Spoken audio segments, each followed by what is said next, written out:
talking about memory virtualization so far. We've spoken about 2 designs, and I'm going to talk about a 3rd design today, but before that I want to just make sure that I run through an example because I think spoke about a few things last time which need some recap. So, so the starting point of all accesses is virtual addresses, and we're going to try and look at an example where we are trying to resolve a user virtual address, of course, right? So, okay. So let's. So I'm going to just draw a page table to indicate that this is going through a paging, and I'm going to write some numbers. So we'll tag them later, right? And say let's say this is 3000. And this is offset x, this is offset y, right? And x is basically some function of our y is also function of virtual address, and z is also some 3rd function of the virtual address.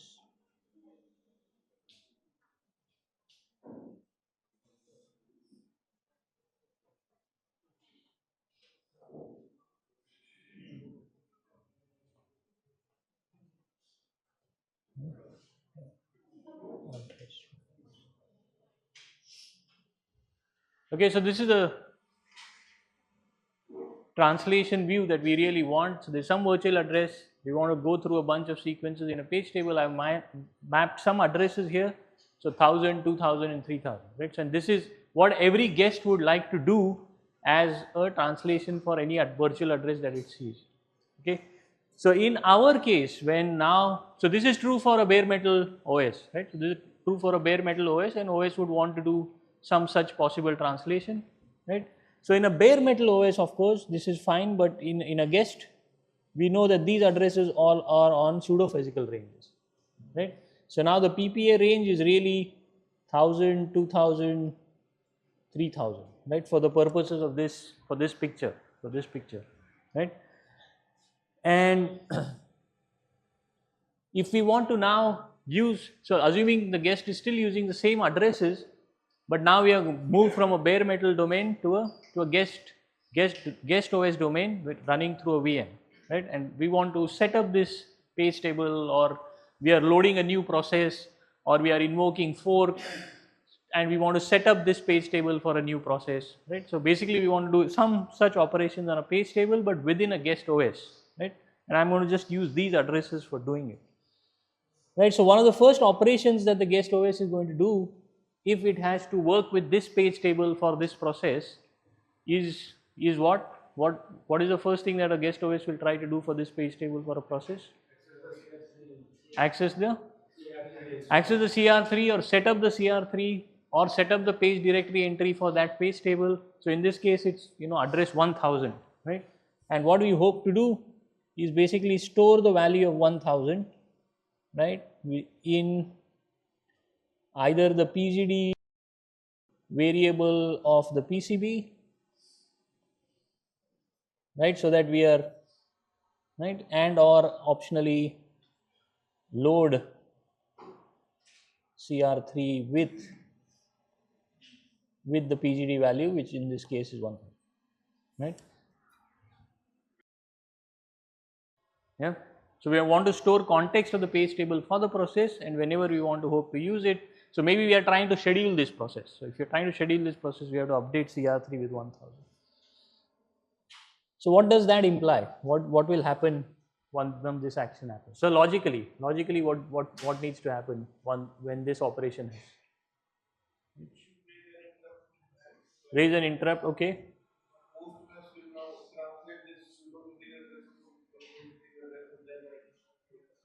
And write to CR3, right?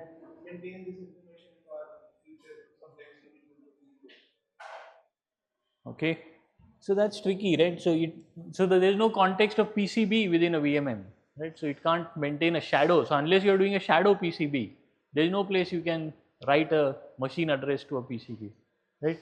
So first of all, when you store 1000 in PGD, so in the guest, you have to mark 1000 as first of all used or active. Right? So this page is now no longer available by the guest to do anything else, right? Because now you want to use that page 1000 for something. So if it's not already marked active, you have to knock it off the active list so that it's not going to be used anymore, right? So similarly, in the VMM, what's going to happen in the VMM, MPA of 1000, whatever that is, let's assume that it is A1000, right, is now is marked as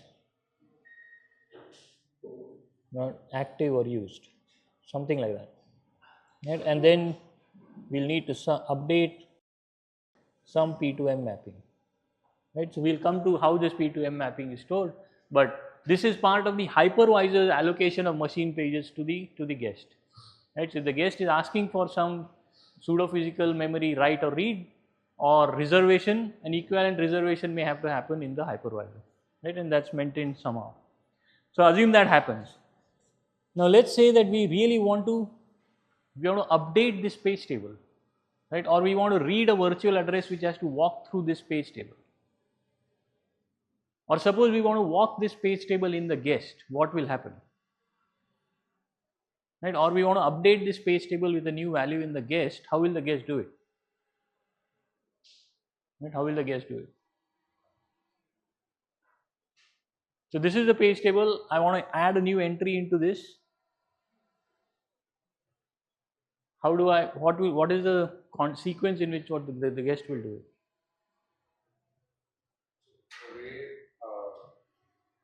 You write a new entry into the hardware memory. Yeah. Same would be mimicked by the guest guest OS right. software. Right.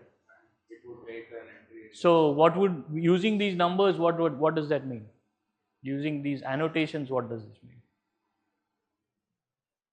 So suppose I want to make this entry. So this suppose this is a blank page table right now, right? So there's only one page directory, page number 1000, and we've stored 1000 in the PGD variable of the PCB, and we marked appropriately that this page is no longer available in the guest, and an equivalent machine page is also now blocked for it and is no longer available in the host.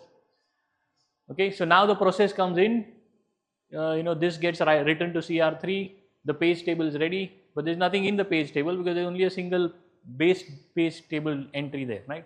So now we want to suppose add a new mapping for a virtual address, and we want to map it like this. So we believe in the guest, we want to add page 2000 in the first level and page 3000 in the first level. So that virtual address eventually will land up on pseudo physical 3000. That's how we want to update the page table in the guest. So if you want to do that, how will the guest do it? Every write and interrupt will be raised and most question has to do transmission from pseudo physical. Yeah, so we've said that traps will be raised or hypercalls will be made. So before we even do that, what are the actual logical pseudocode steps that we'll have to go through? Right? Assume that we are not doing this in the hypervisor for now. How will the guest write this? So it will look for an empty page table entry in the page table directory. No, it can't look at empty, right? So that function is deterministic. X is f1 of VA. Right? So that's a deterministic offset. Can't find an empty. Yeah, so this is the example. The virtual address is given, its offset is X, its offset is Y in the second level, and its offset is Z on the actual page that it maps. We want to build this page table entry in the guest right now. Right, so you will have to find F1 of 2000, find X, and at X you want to write the value 2000. Right? At an offset X on the page directory, you will have to write the value 2000, right? Because you are building the page table for that mapping. That 2000 no longer doesn't exist. We are trying to add 2000 and 3000 into the page table so that the virtual address will use them and map to an actual page. Right? So MP 2000 will be done to get the actual. Sorry? MPA of 2000 will be done to get the actual. No, what is the guest doing? Guest has no idea of MPA over there. So we are talking about the guest OS right now. And this is the page table that the guest wants to build, right? So at the end of the day, The abstraction is a machine, OS is running in a machine, a virtual address is an abstraction in that OS, and if you want to access a virtual address, it has to build this page table for you.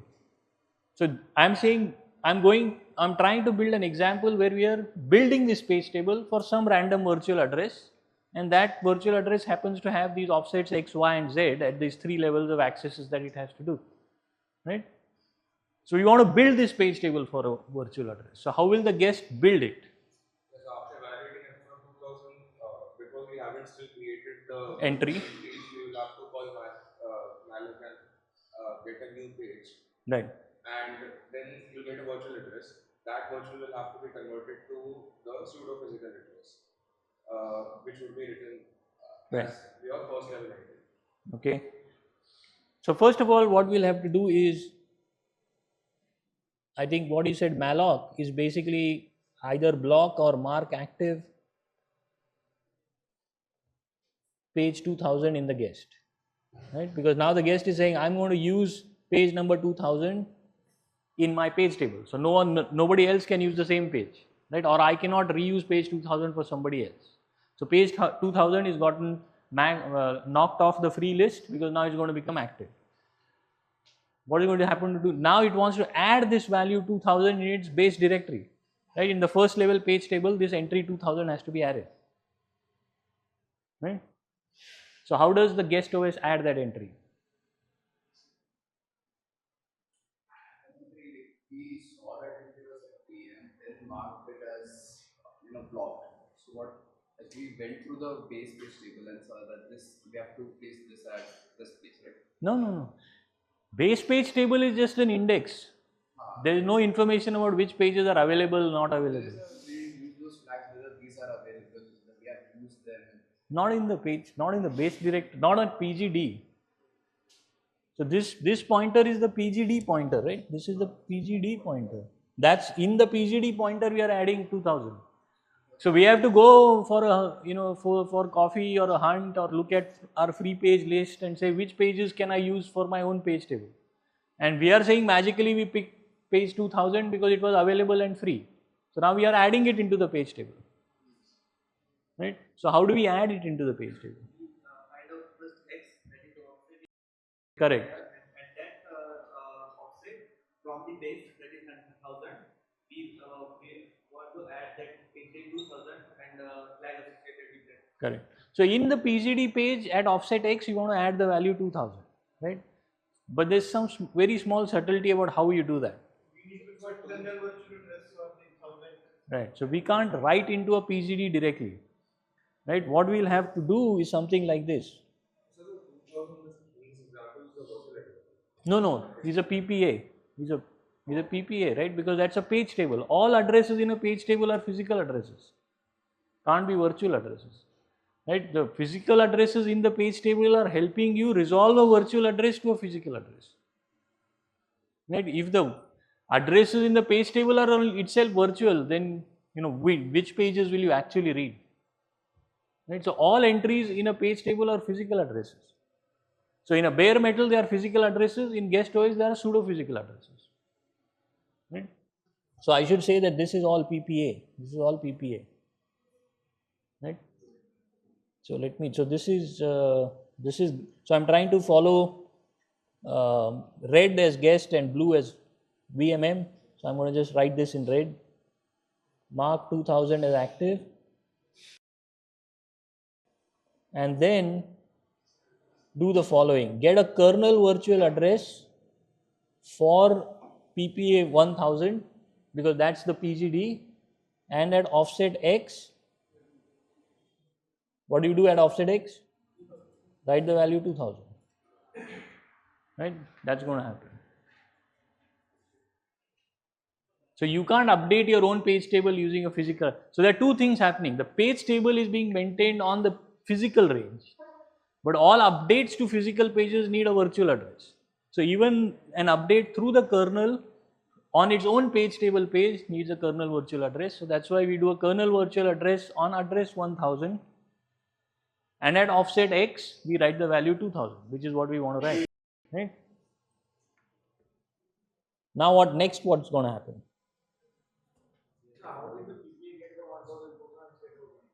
How did the? Based on the PPAs. But those have to come from a virtual address. From a virtual address. No, PPA is what the OS is managing. The physical address range is what the address is what the OS is managing, right? So initially, when there is nothing in the system, the list of all free pages is the list of all physical addresses that you have. So you can, free list is one way to manage them, but the OS has to maintain some state about all the physical pages that it has at its disposal and which of them are being used and which of them are not being used.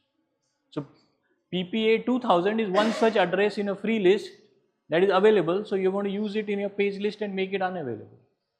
But in this case, the number of physical pages are also dynamic because it is the host OS that allocate us the free pages. No. So this is the guest view. Guest view has no idea that it is running, what the host is doing. Eventually, this can change. Like we have first. No. Eventually the M list can change, not the P. The P has been allocated to you. Like we need more free pages now, so we can request the host OS to allocate us some more pages. Then it can No, that's a different paradigm. A machine comes with 4 GB. So you have 4 GB, you can do whatever you want with it. So the P is the 0 to 4 GB. There is a possibility that you can say, I'm out of 4 GB, can you change my RAM to 6 GB? That's a different paradigm, right? In which case the P address changes. there can be lazy allocation. Lazy allocation. The guest has no idea about it. Guest just believes that it has 4 GB available and does whatever it wants to it.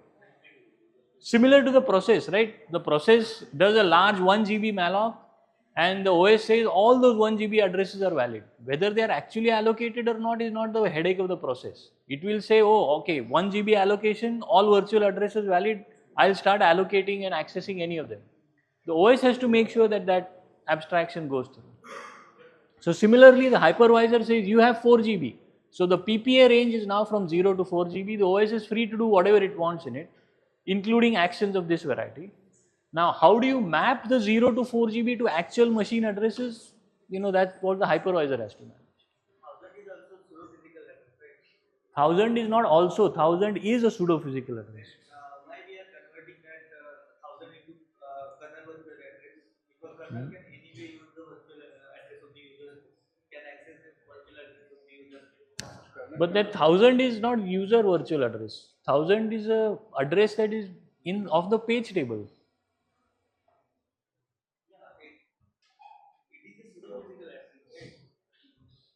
Okay, I think we're getting too disturbed by this pseudo. Forget pseudo, it's a physical address, right?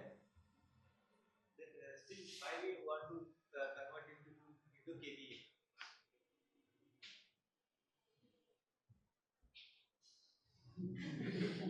Okay, why not? Okay, I'm saying forget pseudo physical. How will you write to address 1000? You cannot write it to address 1000 unless you have a virtual address. That's what that is. So forget virtualization, forget everything. You open up any OS today which is enabled and working with protected mode and paging, every address is a virtual address. So unless you issue a virtual address, you're doomed, right? So that's that virtual address. So 1000 is a physical address that you actually want to write to, but you can't write to 1000. You have to find the virtual address of 1000 and write to it, so that when you issue that virtual address, it will map to 1000 and that write will go on the actual virtual address 1000. So that's what all OSs will do. So this is no new step. This is what a OS will do. Just now it's a guest OS. So that's why you have to find the virtual address of a pseudo physical address. But as far as the guest goes, it has no idea whether this is pseudo or not pseudo. It's just considered as a physical address. That is the main point regarding the asking this question is that why use KVA, why not use switch to word kind of concept? कौन है which to word? I Like don't know. converting physical to virtual address. Why using Yeah, you can get the KVA by this, whatever, this. It doesn't matter. How do you? As long as it's a virtual address, it's a virtual address. How do you get it is not what I'm writing here. It's just a virtual address. Correct? Is that your question? Yeah. one somersault, two somersault, doesn't matter. As long as you end up with a virtual address which is valid, that's how we'll have to use. Yes? Sir, the virtual address for the same physical address will be different in the user space and in the kernel space. Yeah. Okay. So, ये तो first write हो गया. What about what happens next? What happens next? We just added one entry. What happens next? Yeah, so the next thing it will have to do is KVA 2000 at offset Y, write 3000. Right? And so somewhere in between you have to of course move. But before that, 2000 has to be allocated in the actual machine. Sorry? 2000's page table has to be allocated in the Yeah. So we'll see. So this, we are talking about what the guest is trying to do right now, right? Move 3000 to the active list, right? Or active, whatever, set. Yeah?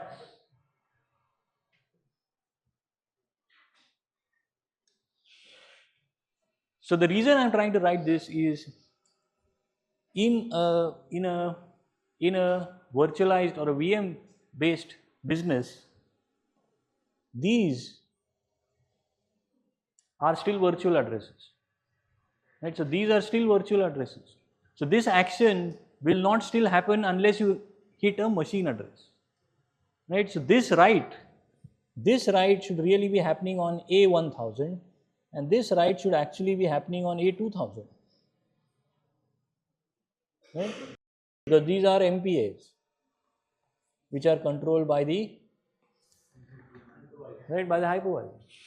So this needs a P2M, this is the P2M step and this is the P2M step. But it originates at this virtual address, right? So you can't stop this in between and say, oh, you issued a kernel virtual address and I'm going to stop this translation because now I'm going to look at your translation and say, oh, this KVA 1000 is actually mapped to 2000, your 2000 is my A2000, so I let the A happen on A2000. That can't happen, right? So we really want to this KVA of 1000, we really want to map it directly to A1000, right? And KVA 2000, we directly want to map it to A2000, right? And the trap and the PV method are basically trying to set up these so that whenever you access this KVA, you directly land up on A1000, or when you try to do this, you directly land up on A3000, right? So now when you are trying to do this, whenever you are trying to do this instruction, it's not really trying to write 2000. It will find out that KVA 1000's page is actually A1000, and on A1000 it will write whatever it has to write, right? Okay, so let me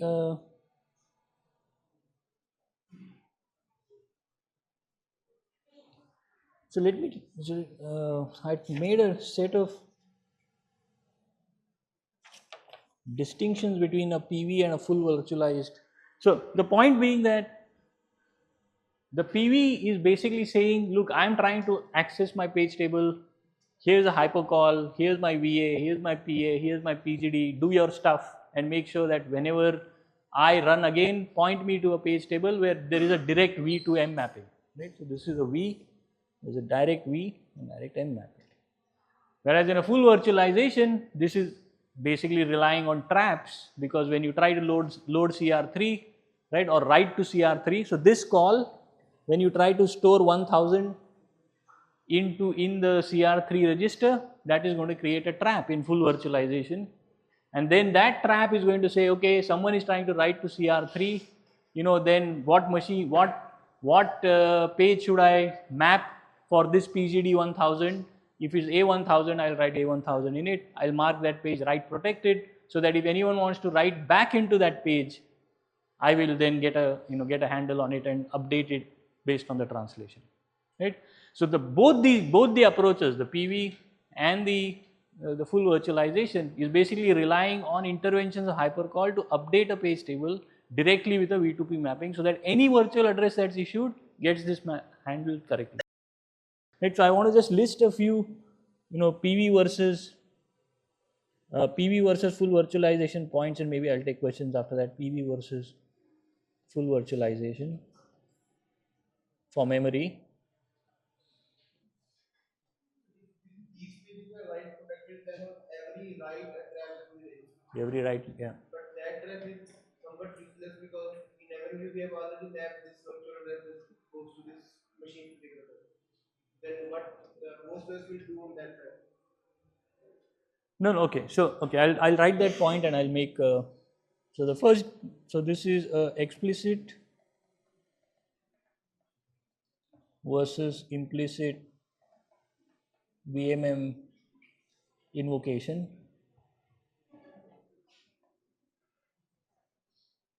In both techniques, mark page table pages read only.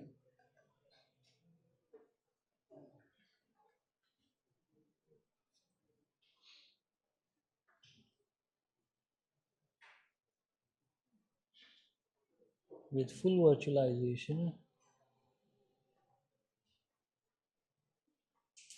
shadow page table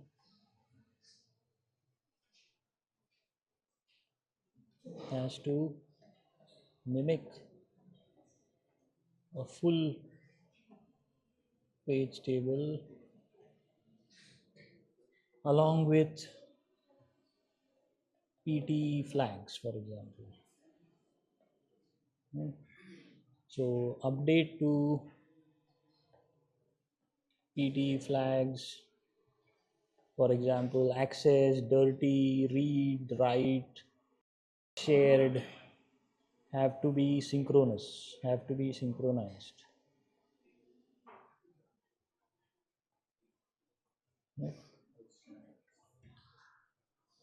Right, so there was a point about why.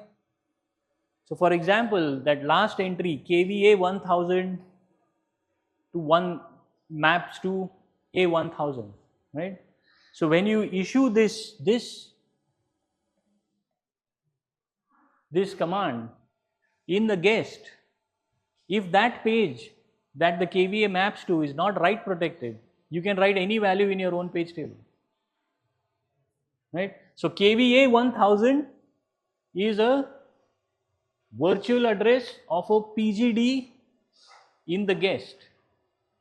It maps to A1000. So that mapping, if is not tagged as write protected, then in the guest you can issue this call and write any value you want. 10,000, 20,000, 43,000. It could be any number. And if it is any number, then that any number can be used for MMU walks whenever a virtual address is issued. And you may actually end up accessing a machine page that's not allocated to you. Right? So as a result, all pages which belong to the page table of a guest in the hypervisor's mapping are all write protected. Right? So you can make use of the mapping, you can maybe read the mapping, but you can't write to the mapping. Right? Because as soon as you have write access, you can't, and once the mapping is set up and you have a write access, then there is no trap. No one can intervene and update. Right? Write access will be guest to us only. Yeah. So we have maintained the mapping, but even if we have maintained the mapping, the trap is anyway going to be raised because that page is write protected. All writes will generate a trap. Yes. Hypervisor has the write access. Yes. This is why when the guest host tries to do something, Yeah. interpret the raised. So this is a security mechanism that we want to put in place so that the V2M mapping that we have written for the guest doesn't get updated with random values by the guest itself. But that trap will be is useless for us because mapping is already there. Trap is still getting raised. Yeah, so if the trap is raised, you can knock off the guest saying you're not supposed to do that. So it's a bad guest. So you can penalize it, never boot it, write it to a file, never execute it. or send a gentle warning or do nothing. All of that is possible, right? But if you don't add that, the guest can write something and access some other pages. Right, so both these mechanisms are basically the direct mapping approach and the shadow page table approach are really invoking the hypervisor either explicitly or implicitly, so that the hypervisor can use its own P2M mapping to update a page table which will have a V2M mapping, which will be used whenever the guest tries to write to CR3 on a particular PGD. Right? Additionally, with the shadow page table, we have to actually maintain two page tables. One is the V2P. So one set of page tables will have the value 2000 written in it. Whereas in the V2M mapping, there is no page table which has the value 2000 ever written in a page table. We always update it with the M mapping directly, right? Whereas in the shadow page table, we have both these tables being maintained to the point that if there is a page table, the OS can actually do things like, I want to now read the flags on this page table. Right? And your flags need to be replicated in both these page tables consistently. Right? Some of these flags are updated in hardware. So for example, access, dirty, a few others swapped, all of these are updated probably in hardware. And if they get updated, then they have to get synchronously changed on the shadow page table as well, which the V2P mapping has for the guest to read if it wants to read anything in its own page table. Right? So the cost of maintaining synchronicity in a shadow page table is quite high, because every time a page table changes, you have to go and change the other page table as well. Whereas in a PV, you just you do a V2M mapping change and you maintain one P2M mapping. So any query that comes up for V2P, you can always lazily look up your M2P mapping and answer questions about it. Right? Whereas here, you can't do that. Right? In full virtualized, you can't do that.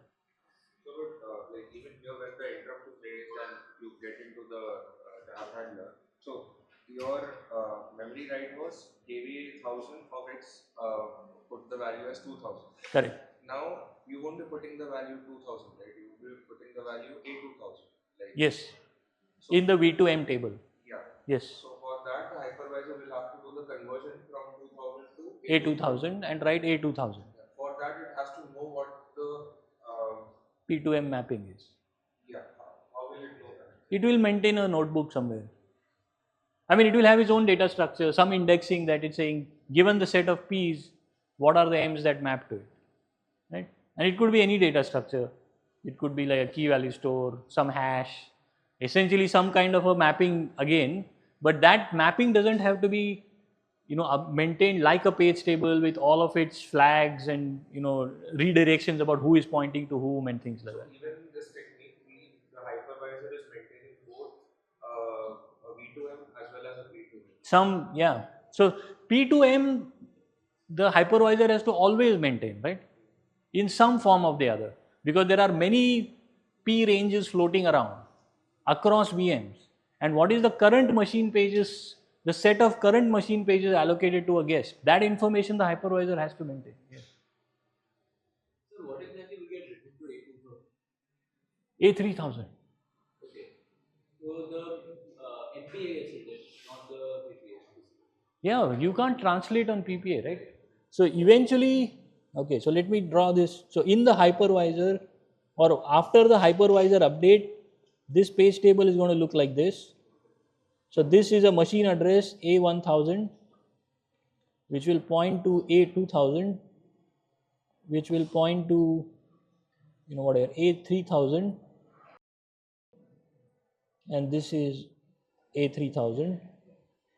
So on a guest issue of virtual address A, F1 will get you X,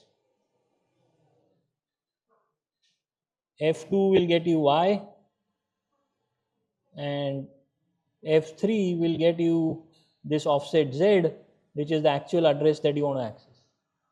Right, and all of these are machine addresses. Right, all of these are machine addresses. So when you issue a virtual address A, this is going through a CR3, which is at A1000. Some Google is happening, and then you are left with A3000. on which you apply Z. And this is the live page table on which all the translations are happening. Right? In para-virtualized case, this is the only page table you actually need to maintain for everything, for PT flags, for sharing, etc., etc. In the case of full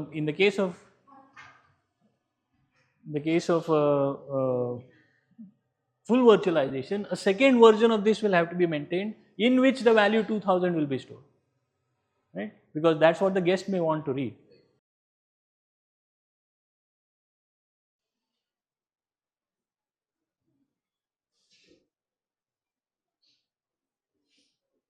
Questions?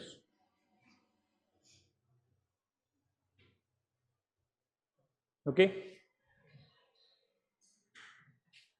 So in fact, there's a so if all of them are same, why are we doing all this kitch about full and PV and things? So one difference is the number of page tables that have to be actively maintained. The second difference, what is the second difference potentially with para virtualized? Difficult. Why? Every step has to be through a hypervisor. Okay. So all accesses to a page table are through the hypercall. So even if you want to do read, you will have to end up going to the hypercall. So read operations can be costlier. Yeah. What else? So maybe I'll say that with PV.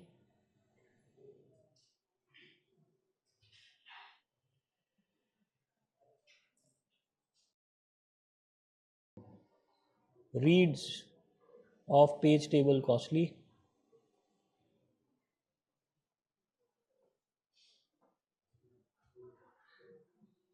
But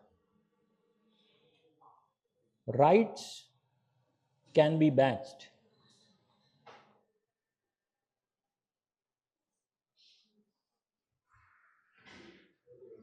Right, so note that every write is a trap, whether it's PV or full, doesn't matter. Right, and every time you write, you are basically doing a trap. A trap has to store state on the stack, jump to a trap handler, then the trap handler has to identify the trap, find the reason, fix it, return back from trap, go back to the switch mode and go back to a different mode. So every trap is a cost, right? But with the PV, because you know that you are running through a hypercall interface, one could write a hypercall which says, here's a list of VAs, here's a list of PAs, take all of them in one go and set up your V2M mappings, right? So you can really, because this is a software interface and you are not dependent on just writing to CR3 or writing to one page for a page table update, you can send a whole bunch of mappings in a single hypercall. And then in the single hypercall on a single transition into the VMM, you can handle all the V2P to V2M mappings and update all the page table entries in one go, right?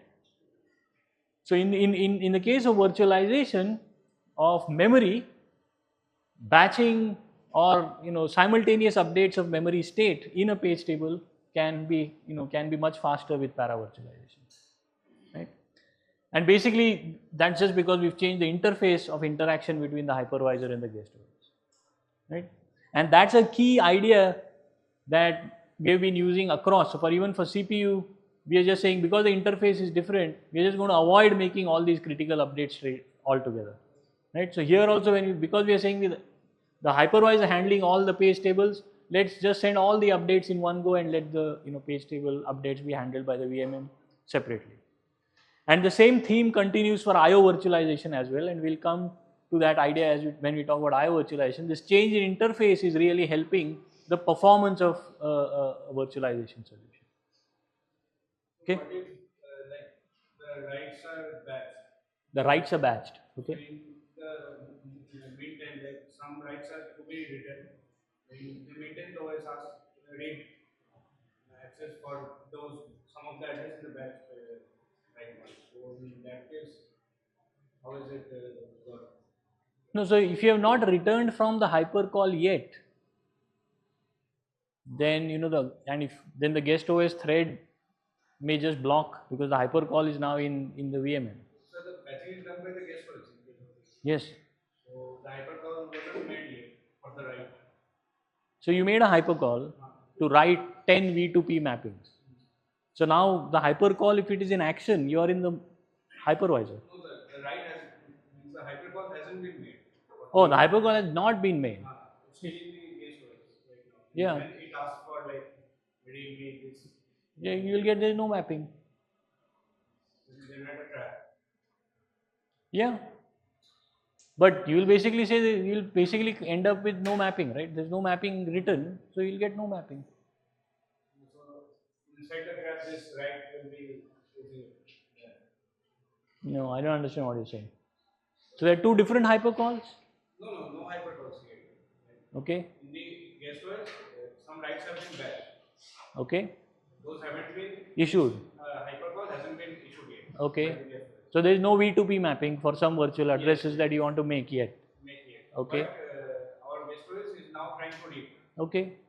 So Some then. of the address that has been means asked to be written back. Okay. But then how will it be resolved? There is no resolution. There is no mapping. You will just get nothing. So trap inside a trap, those will be again handled. Like those the hypercall will be waiting. The guest.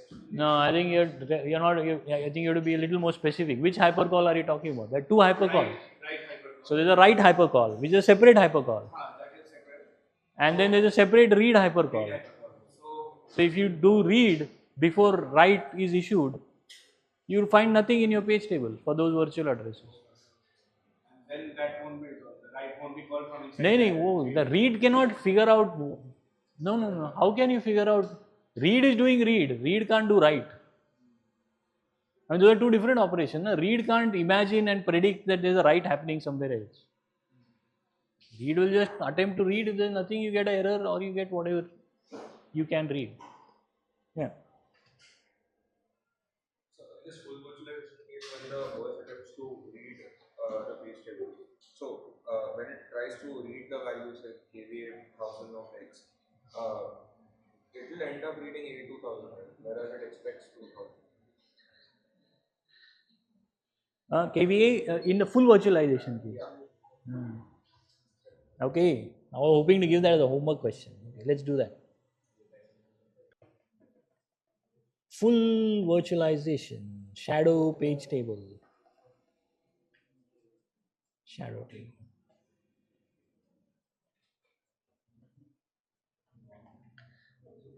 Okay, let me draw this again, right? I don't know how many times I'm going to draw this, but let me draw this again. So there are two tables in play.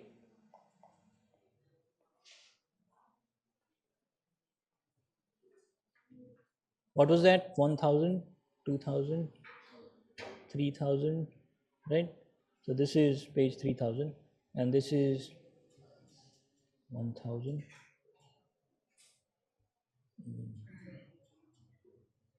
A2000.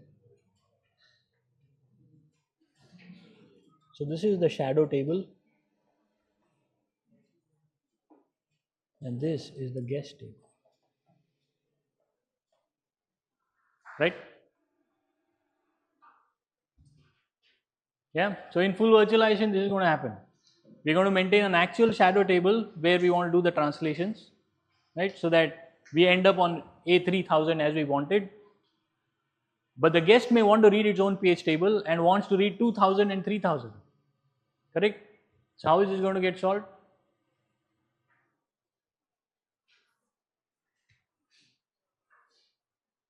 How is this going to get solved? So 3000 read has also to go only 2000. Sorry? We request for the 3000 has to go to the 2000 only because the mapping is designed so that 3000 can't be reached without accessing 1000 and 2000. No. Okay, so shadow page table is where the MMU is being virtualized, right? So the MMU is really looking at this table, right? Because this is where the real action is, where there all the MPAs are, right? All the A addresses are the MPA addresses for now. So the MMU better point to a page table with MPA addresses, right? 8000 is not the translation of this 1000. Yeah. For the main page table, there is also a main page table hook is in the machine physical address. Right. So how will the guest read its own page table? How will the guest read its own page table? So this is the translation, the MMU is pointing here, all of this is machine, but we are a full virtualized VM, we are a guest. The guest wakes up on a Monday morning, figures out, oh, this coffee is nice, let me read a page table. How will it read the page table? And if it reads the page table, we are expecting it to read that, right? We are expecting it to read that, 1000, 2000, 3000. So how will the guest read the page table? EVA of 8000 translation is in the shadow page table from that physical address. Right, so that's the answer, but what's the question that the guest will ask? What is the instruction it will issue to read the guest page table? Read KVA 1000, right? So it will do read KVA 1000. Now this is a virtual address. This is a virtual address, which means it needs a machine address to actually read its contents. What is the machine address for KVA 1000? Sorry? A1000. V2M of KVA 1000, which is what? Which is any address which other than what I have shown so far. Right? It could be any address, doesn't matter. I can just map it, so let's just map it to B1000. Right? And then what are the contents of B1000? A1000. What are the contents of B1000? Is 2000, right? So contents of, if you do star of B, so B1000 is again is a machine address, right? So if you do KVA of B1000 in the VMM, what's the value here? A2000, B2000, 2000, 3000, 1000. What's the value at B2000?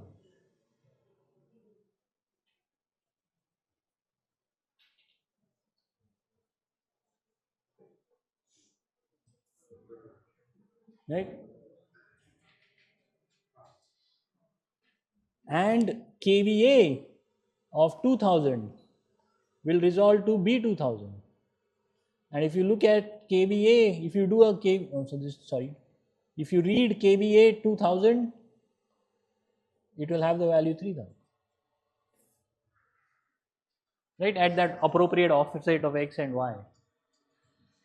So basically what's happening is, in your set of pages, now you are maintaining two copies of page tables at different addresses, right? But all of them, so that's why it's important to know that all accesses to memory are through virtual addresses, and that's why I kept repeating that. So even if you want to access a page table, you have to issue a virtual address. So if you issue a virtual address on your PGD, that needs a V2M translation, right? And that V2M translation results in a page that you think is your PGD in guest space, because it's maintaining guest PPA values, but they are never being used for any translation, right? So at B2000, at B1000, so if this is page B1000, this is the MPA, at offset X, you will have an entry called 2000 with a bunch of PTE flags. And these PTE flags no one is updating, because these are all fake flags. The actual PTE flags on these virtual addresses are getting updated on some other V2M mapping, right? In this case A1000, right? They are getting updated on A1000, because A1000 is part of the V2M mapping. So whenever a PTE flag changes on page A1000, we have to make sure that it changes in B1000 as well, because this is the P mapping of that M mapping that we are shadowing. So that has to happen by the hypervisor, and that is heavy lifting, because every time a PTE flag changes, We want to, in fully virtualized situations, we are saying we have no idea what the guest is, we have no idea what the ISA is. So the guest expects exactly what's happening to its page table, and it can do any operations, right? So for example, there might be a loop in a guest which is monitoring the access bit of a page table. And whenever it's writing to a virtual address, it believes that it's writing to that pseudo physical address, and it's tracking that that access bit has to become 1 after a while, because it's writing to that virtual address. And if it's not happening, and if it's not flipping to 1, the guest may believe that the ISA is rogue and decide to shut itself down, right? Some drastic story like that. But unless, because we have no idea what the guest is doing with these flags will always have to be consistent, right? So any flag change there, you have to heavy lift it and put it back into the guest, right? Is that fine? Is that clear? So write operation is like updating a page table is simply a write operation. So Yes. how host will distinguish that we are updating our page table, so we have to maintain two copies, or we are doing any other write? Good question. ये सब quiz के question ले रहे तुम मेरे से. Okay, so the question is, how do you figure out that a write has to be handled separately? Because a write is a write is a write, and a write is a write is a write on some page or to a memory address. So how do you distinguish int star a? No, int not star, int a equal to 23. That's a write. In your program, if you have int a equal to 23, that's a write. And that's a write on a kernel, on a virtual address. Exactly the same thing is happening. So how do you distinguish between that write and a page table write? Right, that's the question. How do you distinguish between? So these flags for when we these flags for this like our page when we're accessing that particular address, which is very good, we have to perform virtual physical translation, and when we're doing that, we get the page table entry for that, and that tells us what permission bits we have, right? Only the page table page, it will only have kernel or permission bits. It won't have user permission bits. Yeah, so I think so one is to play around with flags, and that's how we set the write protection. So I think the point is trying to make is, how do you know that this is a page table page, right? And the question, the short answer for that originates from CR3, right? So whenever you are trying to write to CR3, that's your first page directory page. So that page becomes a page table page, and anything that's pointing from there is also a page table page. Right, so then you know what the set of page table pages currently are being used. And that's how you can distinguish between a page which is a page table page or not a page table page. Right? Okay, so this is a bit loopy. I would suggest that you can go back and try to do this example again, or maybe I can go back and write a cleaner example of this.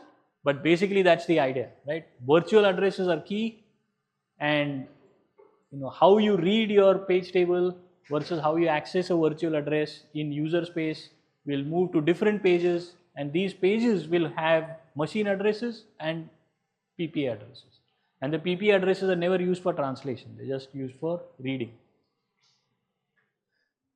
Okay, so that's the story of para and full virtualization. I want to talk about the third design, which really circumvents both of these. So in real world nowadays, para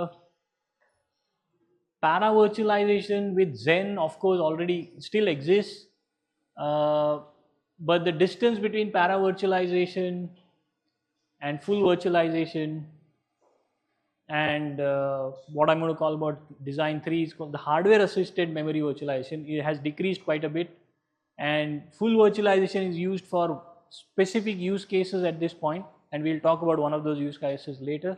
But most memory virtualization today is happening through what is called hardware assisted EPT or NPT based memory virtualization.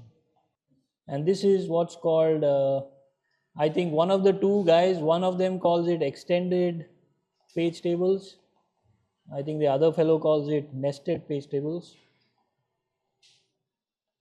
And when I refer to this or that, we are talking about Intel and AMD. So Intel, I think, came up, they're working on this simultaneously. So one of them branded it as extended, the other branded nested. Okay, and the idea is as follows. So what do you think is the idea?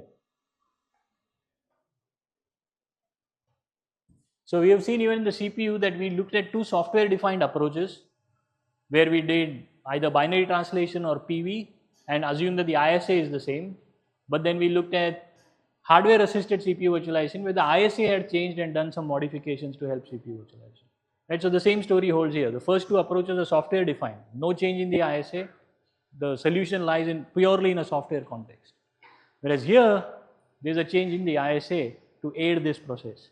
So any ideas, any thoughts on what that change could be? Two hardware page tables, one for virtual to pseudophysical and another for pseudophysical. Yeah.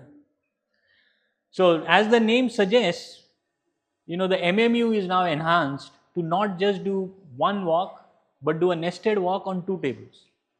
Right? So now our MMU actually is sensitive to two tables, and it knows that the first table is a V2P and the second is a P2M, and of course eventually what pops out falls onto a machine page. But now the MMU can point or has two registers which can point to two different translation mappings, and they can be walked in a nested manner. Right? So instead of one CR3, now we have two registers, and these two registers can be located at different points in can point to different page tables. Right? And for every P address that it hits in guest, it will use a P2M address in the hypervisors table to find the actual machine address for it.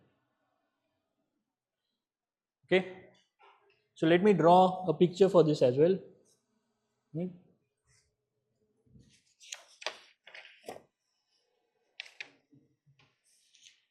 So, or maybe I just first write MMU looks up P2M mapping for every P address of V2P. Right, and this is a nested walk, so it's not two walks, it's a nested walk, right? And I'll try to demonstrate what that means. So let me show you. Let me try to get an example. So I'll just redraw that bad example that I've been running with so far. So 2000, 3000, right?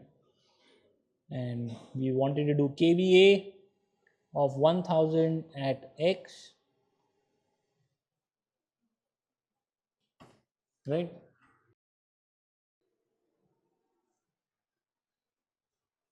So we want to write the value of KVA at X as 2000, right? So that's our V2P, right? And the first update that we want to do is on KVA 1000.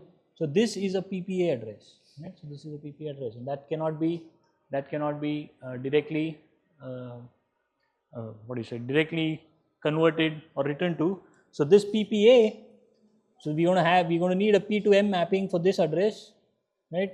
So that's going to be 1000 to, let's say in our case we were dealing with A1000, right? So what we really want to do is at A1000 we want to write at offset X the value 2000, right? And then at KVA 2000 we want to write the value on offset Y. What are we going to write? Some value 3000, right? But when we want to access 2000, that's another P2M access. So this is going from 8000 to 2000, right? So this is a page walk on the P2M table. This is also a P2M walk, right? And this is on A2000, we will end up writing the value 3000, right? And then eventually what we will do is on KVA 3000 Z, we want to actually do the access, right?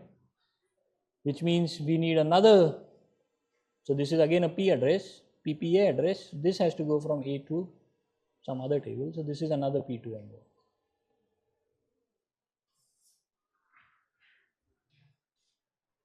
Right? So for every virtual address access in the guest, we'll have a P address, and that P address will again be translated to an M address, and that is the actual address that we are going to try and write to. Right? So for each of these, right? So in a conventional sense, in a conventional page table, if you wanted to update this page table or access this page table, you needed one read, a second read, right, and the third was your actual access, right? So if you issue a virtual address, you are going to actually read two. So these are two pages of the page table and one page of the mapped page, right? So every virtual address that you issue is actually landing up on 3 pages, right? Because 2 of them are providing the translation and the third page is the actual mapped page on which the read or write has to happen, right? But if you look at the nested story, every address is a P address. So how many ever P addresses you have in your guest, each of them will need a walk or a nested walk in the P2M table, right? So for every P, you need a P2M translation, right? So in this case, if you look at it, suppose both the page tables are of size 2 or level 2, right? So this page walk will need 2 accesses. This access is an access to a page, right? Because either you have to read it or write it. This again is an access of 2. This again is an access of 1 because you have to either read or write it. And then finally you have to again do this 2, right? And then this real access is 1, right? So now instead of just, because you have this nesting effect, your page table walk cost is not just accessing 2 pages plus 1 for real access, it's really 3 plus 3 plus 2 plus 1 for the access, right? So the cost of doing translation now changes, right? But fortunately or thankfully, this is being done in hardware, right? We are not doing this in software. This is being done by the hardware as part of the MMU. So the MMU already is tuned to this idea of 2 page tables and a nested page table walk. So there is an increase in cost for translation, but that is amortized by, hopefully the cost of doing work in software versus the cost of doing all of this in hardware. So if you look at relative cost of memory translation, this is much, this is probably, 3 times higher than normal translation or a single level translation. But in absolute terms, hopefully those numbers are smaller than, what's happening with delays in general for a combination of compute and memory in software, right? So the generalization of this, if you have n levels, we are basically talking about number of page table page accesses to be what? Sorry? N plus 1 square, or is it n square plus n?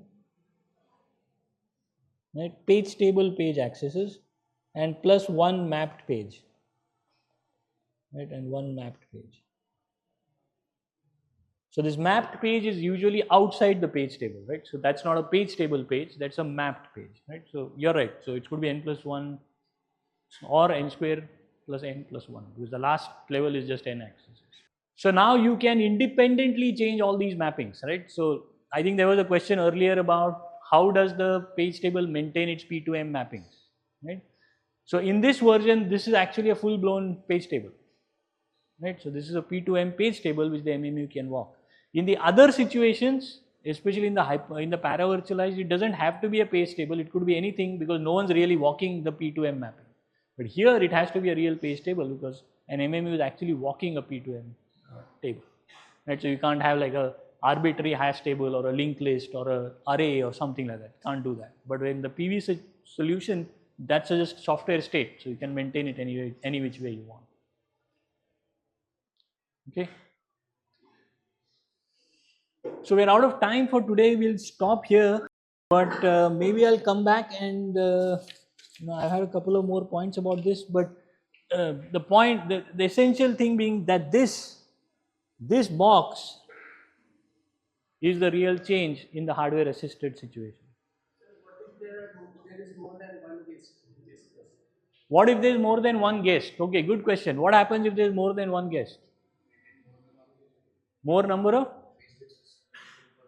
So now, like the guest having one page table per process, the hypervisor has one P2M page table per guest. So whenever the guest changes, it changes its P2M mapping. Right? And in fact, it can do all kinds of sneaky stuff now because it's a full-blown page table. It can do lazy allocation. It can swap pages to disk. All that. It can use any sized page table. It can use huge pages if it wants. It can do all kinds of things. Yes. So that's the change with the MMU. It has cognizance of two different tables that it can work. And with this type of architecture, the paravirtualized type of hypervisor won't get any much more benefit according to efficiency. Sorry? Paravirtualized design won't get a higher efficiency than this. So the paravirtualized is still faster probably because you can do a hypercall to do all updates in one go. Whereas here you can't do that, all updates in one go. You'll have to still do one. So here the translation is two-stepped or nested, but the setting up has to happen on per address. Right? Okay, we'll stop here for today. I'll try to either recap this quickly in next class, or maybe I'll write some more notes and examples and send it out with some numbers. And maybe if there are questions on that, we can take it as a recap for next class because I want to move on to IO virtualization beginning next lecture. Okay, thanks.